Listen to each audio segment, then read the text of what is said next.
श्री स्वामी समर्थ अवधूत चिंतन श्री गुरुदेव दत्त. तर हा दुर्गा सप्तशती ग्रंथ आहे.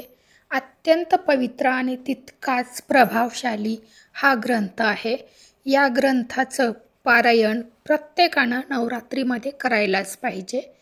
कारण आपल्या देवाऱ्यावरती कोणतीही जरी देवी असली तर या ग्रंथाचं पारायण करणं हे आपलं कर्तव्य आहे. प्रत्येकानं या ग्रंथाचं आपल्या घरी जी काही धार्मिक देवाची पुस्तकं आहेत, ग्रंथ आहेत, त्यामध्ये हा ग्रंथ दुर्गा सप्तशती ग्रंथ हा असायलाच हवा. तर हा ग्रंथ कशा पद्धतीनं वाचायचा हे आपण आत्ता बघूया. तर या ग्रंथामध्ये पहिल्यांदा आपल्याला स्वामी स्तवन वाचायचं आहे. त्यानंतर स्वामींची प्रार्थना वाचायची आहे. त्यानंतर आपल्याला एक माळ नवार्णव मंत्राची करायची आहे आणि त्यानंतर एक माळ श्री स्वामी समर्थ या महामंत्र करायचा आहे. अत्यंत पवित्र असा हा ग्रंथ आहे. या ग्रंथाचं पारायण जर करायचा प्रयत्न केला तर खरंच अगदी सोपं आहे, पण ह्याचा प्रभाव मात्र आपल्या आयुष्यावर खूप जास्त प्रमाणात होतो.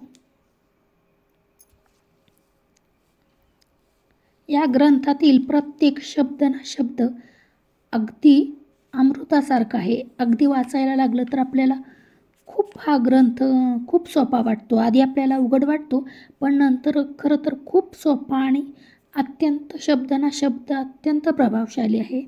हे आहे दिव्य कवच. इथून आपल्याला ग्रंथ वाचनाला सुरुवात करायची आहे. हे दिव्य कवच आहे. यानंतर आपल्याला रात्री सूक्त वाचायचं आहे.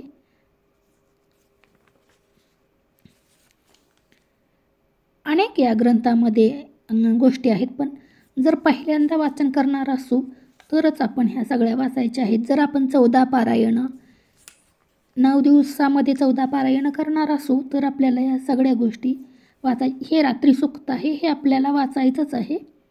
आणि त्यानंतर इथून ग्रंथाच्या पहिल्या अध्यायाला सुरुवात होते. हा आहे ग्रंथातील पहिला अध्याय.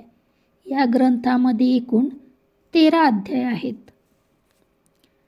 त्यातील हा पहिला अध्याय आहे.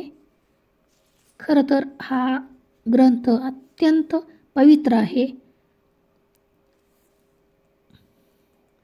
देवाऱ्यावर कोणतीही जरी देवी असली तरी नवरात्रीमध्ये आपण ह्या ग्रंथाचं वाचन करायलाच हवं. तर इथं आता आपले 13ही अध्याय वाचून संपलेले आहेत आणि त्यानंतर आपल्याला हे तंत्रोक्त देवी सूक्त वाचायचं आहे.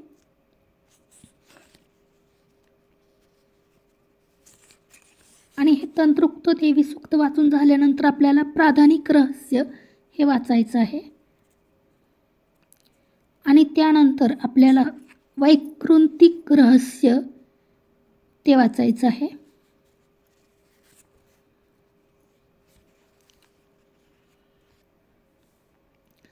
तर हे वैकृंतिक रहस्य वाचून झाल्यानंतर आपल्याला खरं तर फार सोपं आहे. हे प्रयत्न केला तर अशक्य असं नक्कीच नाही. त्यानंतर आपल्याला मूर्ती रहस्य वाचायचं आहे. वैकृंतिक रहस्य झाल्यानंतर इथं वैकृंतिक रहस्य समाप्त होते आणि तिथून आपल्याला मूर्ती रहस्य वाचायचं आहे.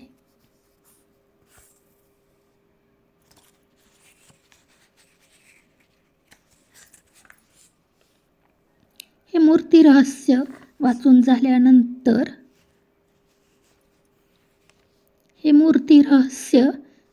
झाल्यानंतर आपल्याला सगळ्यात शेवटी दिव्यापराध क्षमापण स्तोत्र वाचायचं आहे. कारण आपण कितीही जरी नियम वगैरे पाळून केले तरी आपल्याकडून काहीच चुका होऊ शकतात. म्हणून देवीची क्षमापण स्तोत्र आपल्याला ग्रंथाच्या शेवटी वाचायचं आहे आणि अशा पद्धतीनं एक पारायण आपलं पूर्ण होतं.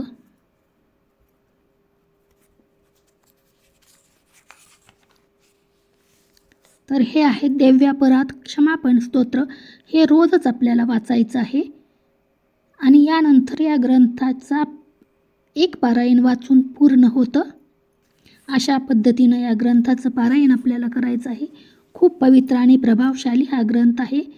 दुर्गा सप्तशती हा ग्रंथ प्रत्येकाच्या देव्हाऱ्यावरती असायलाच हवा. श्री स्वामी समर्थ.